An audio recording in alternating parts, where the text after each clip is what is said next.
Hello everyone, आज जो आप इमेज देख रहे हो अपने स्क्रीन पर वो है हेलन एडमस केलर की। जब ये जन्म हुआ था और जब ये 7 इयर्स की थी तो उससे पहले ही ना ये कुछ सुन सकती थी, ना देख सकती थी, ना बोल सकती थी। तो आप सोचो इतनी डिसेबिलिटीज़ के बाद एक पर्सन को रेगुलर लाइफ के स्किल्स को इम्प्रूव करने में कितना टाइम लगेगा। But she is the one who completed her graduation and she was the first person who completed all these things with all her disabilities। तो आज जो हम स्टोरी पढ़ने वाले हैं उसका नाम है the Story of My life. ये इंग्लिश कोच बुक क्लास 8 का चैप्टर 5 है।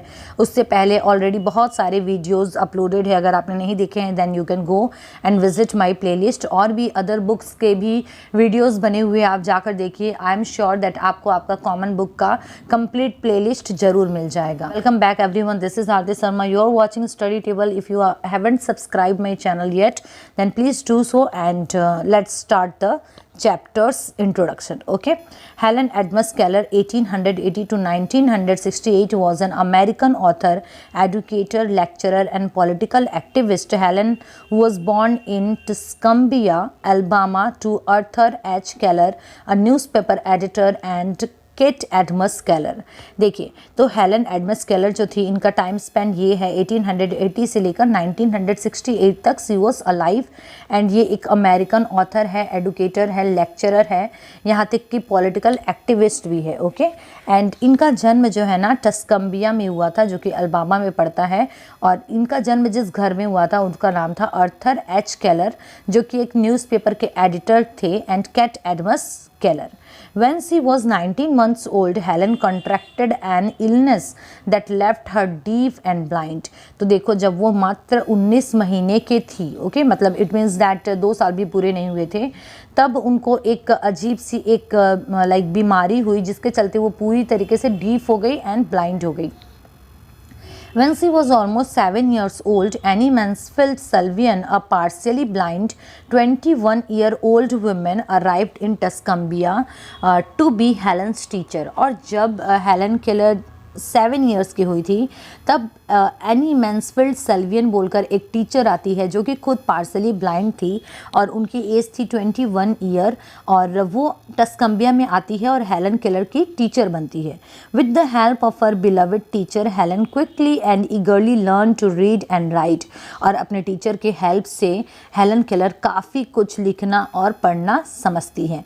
After attending high school at the Perkins school for blind in Boston Manchester, Miss Sullivan helped Helen enrol in Radcliffe college. देखिए तो जब ये अपना schooling complete करती है पर्किंस स्कूल से जो कि ब्लाइंड लोगों का स्कूल था और बॉस्टन में था, एंड मैनचेस्टर भी इस जगह का नाम है, तब मिस सल्वियन के हेल्प से ही ये अपने आप को रेडक्लिफ कॉलेज में एनरोल करवाती है। It means that Radcliffe College में हेलन केलर का मिस सल्वियन के हेल्प से एडमिशन होता है। Helen graduated in 1904, become the first deaf blind person to graduate from college। तो ये इनका एडमिशन होता है, ये 1904 में अपना ग्रेजुएशन कंप्लीट करती है और ये पहली पर्सन थी जो डीफ एंड ब्लाइंड होने के बावजूद भी अपना ग्रेजुएशन कंप्लीट की थी। Helen was a woman of luminous intelligence, strong ambition and great accomplishment who devoted her life helping others. तो हेलन जो थी ना ये इनका जो इंटेलिजेंस था बहुत ल्यूमिनस था। It means she was brightly intelligent and इनका स्ट्रॉन्ग एम्बिशन था। एम्बिशन मीन्स क्या होता है? महत्वाकांक्षा, कुछ बनने का।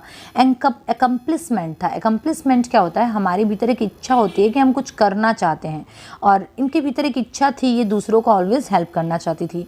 सी was awarded the Presidential Medal of Freedom by US president Lyndon B Johnson in 1964। अब देखिए 1964 में इनको एक अवार्ड मिला था। इस अवार्ड का नाम ये है, okay, Presidential Medal of Freedom. ये किसने दिया था इनको ये award? US president Lyndon B Johnson ने दिया था। Helen wrote The Story of My Life when she was in college. Helen Keller is one of the most powerful symbol of triumph over adversities that our era has produced. तो देखिए इन्होंने जब ये college में थी, उस college life में इन्होंने एक बुक लिखी जिसका नाम था the Story of My life. And ये जो बुक है और इनकी जो बायोग्राफी है ना, ये अपने आप में एक सिंबल है, अपने आप में एक मैसेज देती है पूरे हमारे सोसाइटी को, जिसमें इतनी सारी एडवर्सिटीज़ होने के बावजूद इनमें एक उम्मीद थी कि मैं कुछ ना कुछ कर सकती हूँ। ओके, तो ट्रायम्फ मीन्स क्या होता है, विजय पाना, और एडवर्सिटीज़ मीन्स क्या होता है, जो आपकी विपरीत जो सिचुएशंस होती हैं, ऑपोजिट सिचुएशंस के ऊपर जो हम जो सक्सेस मिलता है हमें, उसे ही हम ट्रायम्फ ओवर एडवर्सिटीज़ बोलेंगे। Winston Churchill, prime minister of Great Britain, called her the greatest women of our age. यहाँ तक कि जो प्राइम मिनिस्टर है वहाँ के, जिनके नाम है विंस्टन चर्चिल, ये ब्रिटेन के प्राइम मिनिस्टर थे उस टाइम के, और इन्होंने इसे, हेलन केलर को, इस नाम से बुलाया था, the greatest women of our age. I hope आपको ये अभी तक का इनके बारे में जो बायोग्राफी दी हुई है वो बहुत इंटरेस्टिंग लगी होगी।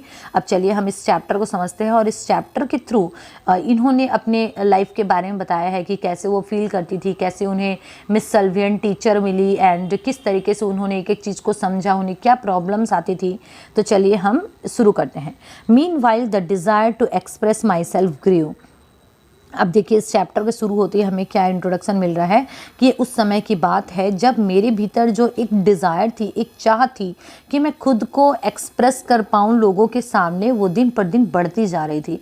But she was unable to speak, she was unable to listen, and at the same time she was blind. Then there were emotions inside her, but she was unable to express those emotions in front of other people's. Okay, the few signs I used became less and less adequate, and my failures to make myself understood were invariably followed by outburst of passion. तो देखिए ये क्या बोल रहे हैं कि इनके जो थोड़े बहुत जो साइन थे, थोड़े बहुत जो सिंबल थी, जो कि ये दूसरों को समझाने के लिए यूज़ करते थे, अब वो सिंबल्स धीरे धीरे कम पड़ जा रहे थे। वो अपनी बात जो है दूसरों को समझा नहीं पा रही थी, और जब ये फेल हो जाती थी अपनी बात को समझाने में किसी भी अकेजन में, इनवेरिएबली मीन्स क्या होता है, अकेजनली, ऑलवेज, हर एक केस में वो अपनी बातों को समझाने में अनेबल हो जाती थी, बिकॉज उनके पास पर्याप्त सिंबल्स नहीं थे, because she was unable to speak. और इसीलिए इनका क्या होता था, आउट ब्रस्ट ऑफ पैसन होता था। जब बच्चे की बात नहीं मानी जाती है या फिर वो समझा नहीं पाता है तो उसे गुस्सा आता है। I felt as if invisible hands were holding me and I made frantic efforts to free myself. यहाँ पर देखिए ये कैसा फील करती थी वो बताया गया है। ये बता रही है कि मुझे ऐसा लगता था कि जो ऐसे हाथ जो दिखाई नहीं देते हैं वो मुझे पकड़ रहे हैं, और मैं बहुत फ्रेंटिक एफर्ट्स करती थी। फ्रेंटिक मीन्स क्या होता है, विथ फियर और एंग्जाइटी। मुझे समझ में नहीं आता था क्या करना है, और मैं उससे अपने आप को फ्री करने के लिए बहुत ज़्यादा एफर्ट्स करती थी। I struggled not that struggling helped matters but the spirit of resistance was strong within me. तो देखिए ये क्या बोल रही है कि मैं स्ट्रगल करती थी, ऐसा नहीं है कि स्ट्रगल करने से उससे कुछ मैटर पड़ता था, कुछ फ़र्क पड़ता था, लेकिन मेरा जो एक रेसिस्टेंस था, किसी चीज़ को रोकने की जो एक फीलिंग होती है ना, वो मुझ में बहुत ज़्यादा थी। I generally Brock down in tears and physical exhaustion. और जब मैं किसी को समझा नहीं पाती थी तो मैं बहुत रोती थी, एंड फिजिकल एग्जॉशन होता था, काफ़ी ज़्यादा थक जाती थी। If my mother happens to be near I crept into her arms, too miserable even to remember the cause of the tempest। और उसके बाद अगर आसपास इनकी मम्मी रहती थी तो ये उनकी मम्मी के पास चली जाती थी, एंड उनके आर्म्स में ऐसे रेंग कर चढ़ जाती थी, और इतनी ज़्यादा मिजरेबल हो जाती थी, इतने थक जाती थी, इतनी परेशान हो जाती थी कि इनको एक्चुअली इनके टेम्पेस्ट मीन्स जनरली तूफान होता है, बट यहाँ पर इनके गुस्सा होगा, इनके गुस्से का इनको कारण भी नहीं समझ में आता था कि आखिर ये क्यों इतना रो रही है। After while the need of some means of communication becomes so urgent that these outbursts occur daily, sometimes hourly। अब देखिए जैसे जैसे बड़ी होने लगी वैसे वैसे इनके डिमांड्स भी बढ़ने लगे। एक बच्चा काफ़ी कुछ फील करता है जैसे जैसे बड़ा होता है, और इसीलिए बात करने की जो ज़रूरत है वो बहुत ज़्यादा बढ़ गई। और इसीलिए जो आउटब्रस्ट आता था, जो पैसन का जो आउटब्रस्ट आता था, इनको गुस्सा आता था, ये कभी कभी दिन भर में बहुत बार आ जाता था, और कभी कभी हर घंटे आने लगता था। इट मीन्स इनको एक तरीके से जो एंग्जाइटी अटैक जो होता है, बच्चे जो बार बार रोते हैं, ऐसा ये ऑलवेज फील करती थी। My parents were deeply grieved and perplexed. इनके जो पेरेंट्स थे ना बहुत ज़्यादा दुख में थे और बहुत घबराए हुए थे कि अब उन्हें करना क्या चाहिए। We lived a long way from any school for the blind और the deaf and it seemed unlikely that any one would come to such an out of the way place as Tuscumbia to teach a child who was both deaf and blind. तो देखिए अब next क्या बोला जा रहा है कि ये लोग बहुत दूर रहा करते थे जहाँ पर ब्लाइंड लोगों का स्कूल था, और ऐसा बहुत कम होता था कि कोई पर्सन इतने दूर से टस्कम्बिया में चल कर आए सिर्फ एक बच्चे को टीच करने के लिए। Ended my friends and relatives sometimes doubted whether I could be taught. और देखिए यहाँ तक कि इनके जो रिलेटिव्स थे, जो इनके फ्रेंड्स थे, वो ये भी डाउट करते थे कि क्या इसको पढ़ाने से ये कैच भी कर पाएगी, क्या ये समझ भी पाएगी। My mother's only ray of hope came from Dickens' American Notes. She had read his account of Laura Bridgman and remembered vaguely that she was deaf and blind, yet had been educated. तो देखिए इनकी mother का जो एक ही hope था, वो hope उनको कैसे मिला था, ये डिकेंस अमेरिकन नोट्स जो है वो जब उन्होंने पढ़ा था तो उसमें लॉरा ब्रिजमैन के बारे में बताया गया था, जो कि पूरी तरीके से डीफ एंड ब्लाइंड थी तो भी वो एडुकेटेड हुई थी। और यही पढ़कर इनकी मदर को ये होप आया था कि नहीं, मेरी बेटी भी पढ़ सकती है। But she also remembered with a hopeless pang that Dr. Hong, who had discovered the way to teach the deaf and blind, had been dead many years. लेकिन ये सोचकर भी इसकी मदर पूरी तरीके से होपलेस हो जाती थी। पैंग मीन्स क्या हो जाता है, लाइक आपको दर्द फील होना। तो ये सोचकर भी ये पूरी तरीके से दर्द में आ जाती थी कि डॉक्टर हो जिन्होंने इस मेथड को डिस्कवर किया था, दैट डीफ एंड ब्लाइंड को कैसे पढ़ाया जाए, इनका जो मेथड था ना वो भी काफ़ी साल पहले ही मर चुका था, बिकॉज ये भी मर चुके थे और टाइम के साथ वो मेथड भी पुराना हो गया था। His methods had probably died with him, and if they had not, how was a little girl in a far off town in Alabama to receive the benefits of them? तो इनकी mother सोचती थी कि अगर इनके methods आज भी जिंदा है, आज भी अगर एप्लीकेबल है, तो एक लड़की जो बहुत दूर एक टाउन में अल्बामा में है वो इनके मेथड्स का लाइक बेनिफिट कैसे ले पाएगी। When I was about 6 years old, my father heard of an eminent oculist in Baltimore who had been successful in many cases that had seemed hopeless. तो देखिए जब ये 6 years old थी ना, तब इनके फादर ने एक ऑक्यूलिस्ट के बारे में सुना। ऑक्यूलिस्ट क्या होते हैं, जो ऑप्टिशियन होते हैं, जो आंखों का इलाज करते हैं, उनको बोलते हैं, जो कि बेल्टीमोर में था। एंड वो उन्होंने काफ़ी सारे सक्सेसफुल केसेस ऐसे किए थे। इट मीन्स दैट उन्होंने बहुत सारे केसेस हैंडल किए थे जो कि पूरी तरीके से होपलेस लग रहे थे। My parents at once determined to take me to Baltimore to see if anything could be done for my eyes.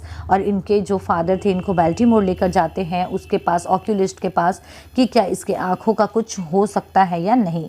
The journey which I remembered well was very pleasant. तो देखिए इस बच्ची को तो आखिर उतना कुछ नहीं समझ में आता है कि इसकी लाइफ कितनी मिजरेबल है, कितने फुल ऑफ टास्क है, बट इसके लिए ये जो जर्नी थी, ये जो जा रही थी बेल्टीमोर, ये पूरी तरीके से प्लीजेंट थी। I made friends with many people on the train. और ये बच्ची बोलती है मैंने बहुत सारे बच्चों के साथ दोस्ती की ट्रेन में। One lady gave me a box of shells. और एक लेडी जो थी उन्होंने इसको एक बॉक्स दिया सेल्स से भरती। My father made holes in these so that I could string them and for a long time they kept me happy and contented. तो देखिए जब बच्चे जब छोटे रहते हैं तो उनको करने के लिए कुछ ना कुछ टास्क चाहिए होता है, और इसको तो ये देख भी नहीं सकते थे, इसलिए इसको कोई टॉय भी किसी काम का नहीं था। तो इसीलिए उस लेडी ने इनको जो एक बॉक्स दिया था सेल्स का, इसके फादर उसमें होल्स बना देते हैं। आप ये इमेज देखिए तो भी आपको समझ में आ जाएगा। और ये क्या करती थी, इस स्ट्रिंग को एक से दूसरे को मिलाने की कोशिश करती थी, और इसके चलते वो उस समय काफ़ी टाइम तक हैप्पी थी एंड कंटेंटेड थी। कंटेंटेड मीन्स क्या होता है, self satisfied. The conductor too was kind. जो कंडक्टर था वो भी बहुत ज़्यादा दयालु था। Often when he went his rounds I clung to his coat tails while he collected and punch the tickets. His punch with which he let me play was a delightful toy. तो देखो ये क्या बोलती है कि जो conductor था वो भी बहुत ज़्यादा दयालु था, और वो जब कभी भी वो टिकट्स के लिए राउंडिंग पर निकलता था तो मैं इसको कोट के टेल्स को, इट मीन्स दैट कोट के जो लाइक जो कोट का जो कॉर्नर होता है उसे पकड़ लेती थी। एंड उसके बाद वो मुझे अपने पंचिंग मशीन से खेलने भी देता था। और ये जो पंचिंग मशीन जो है ये इस बच्ची को एक डिलाइटफुल टॉय जैसी लगती थी। Curled up in a corner of the seat, I amused myself for hours making funny little holes in bits of cardboard. तो ये क्या बोलते हैं, कॉर्नर में बैठी बैठी सिट पर मैं क्या करती थी, जो फनी लिटिल होल्स जो है ना उसमें अलग अलग टाइप के शेप्स बनाने की कोशिश करती थी और काफ़ी टाइम तक इंगेज्ड रहती थी।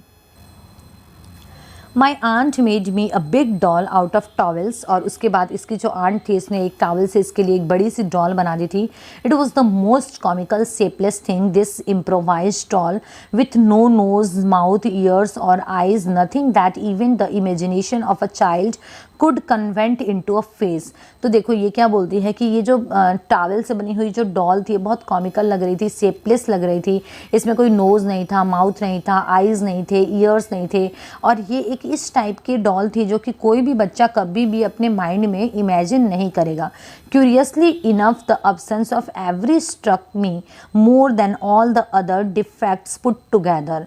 अब देखो ये जो बच्ची है इसे बाकी चीज़ों के अब्सेंस से उतना ज़्यादा प्रॉब्लम नहीं हो रहा था। लाइक उस जो डॉल थी उसके पास नोज़ भी नहीं था, माउथ भी नहीं था, लेकिन उसकी जो आईज़ नहीं थी, इसके चलते ना ये डिफेक्ट्स इससे बहुत ज़्यादा लग रहा था। I pointed this out to everybody with provoking persistency but no one seemed equal to the task of providing the doll with eyes. अब ये बच्ची तो बोल नहीं पाती थी, हेलन केलर ये देख भी नहीं पाती थी, बट इसके मन में एक थॉट चल रहा है कि इस डॉल के माउथ में, इस डॉल के फेस में आईज़ नहीं है, तो वो चाहती है कि कोई ना कोई ये आईज़ को लगा दे, और वो हर किसी को बोलती है और ये एक परसिस्टेंसी लाती है। परसिस्टेंसी मीन्स क्या होता है, कंटिन्यूअसली बोलना, लेकिन कोई भी इसके दिए हुए टास्क को पूरा नहीं कर पाए, उस डॉल की आईज़ नहीं लगा पाए। A bright idea however shot into my mind and problem was solved. और उसके बाद सडनली इनके माइंड में एक ब्राइट आइडिया आता है और जो प्रॉब्लम रहती है वो सॉल्व हो जाती है। I tumbled off the seat and searched under it until I found my aunt's cap. और उसके बाद देखिए ये अपने सीट के नीचे लुढ़क कर जाती है और एक कैप को खोजती है। उस कैप में दो बड़े बड़े लार्ज बिट्स थे। बिट्स मीन्स क्या होता है, मोती। I pulled 2 bits off and indicated to her that I wanted her to sew them on the doll. और उसके बाद ये दोनों बिट्स को लेके जाती है और ले जाकर अपने जो एक्वेंटेंस रहते हैं उनको दिखाती है, उनको इशारे में बताती है कि ये जो दोनों बिट्स है, एक काम करो, इस डॉल के आइज़ के रूप में उसे सी कर दो। सी मीन्स क्या होता है, सिलाई कर दो। She raised my hands to her eyes in a questioning way and I nodded energetically। तो देखिए जो लोग थोड़ा सा समझ रहे थे कि ये क्या बोलना चाहती है, तो वो उसके हाथ को अपने आँखों की तरफ लगाती है और हेलन केलर तुरंत अपने इस गर्दन को हिलाती है कि यस यस मैं यही चाहती हूँ। The bits were sewed in the right place and I could not contain my joy but immediately I lost all interest in the doll. अब देखिए ये जो बिट्स जो है ना उसको डॉल के आइज़ की जगह पर लगा दिया जाता है और उसके बाद ये बोलती है कि मेरी खुशी का ठिकाना नहीं था, लेकिन एट द सेम टाइम इनका जो इंटरेस्ट था उस डॉल से वो पूरी तरीके से ख़त्म हो जाता है। During the whole trip I did not have one fit of temper, there were so many things to keep my mind and finger busy. तो ये जो बच्ची है ये बोलती है दैट उस ट्रिप के दौरान मुझे एक बार भी फिट ऑफ टेम्पर नहीं आया था। फिट ऑफ टेम्पर मतलब वही पैनिक हो जाना, बहुत रोना, ये एक बार भी ऐसा इन्होंने नहीं किया बिकॉज इनका जो माइंड था, इनके जो फिंगर्स थे ना पूरी तरीके से बिजी थे। तो आज हम इस चैप्टर को यहाँ तक रखेंगे। I will continue the chapter next day in my next video. अगर आपको वीडियो अच्छा लगा है तो आप कमेंट करके बताइए। Thank you so much for watching study table.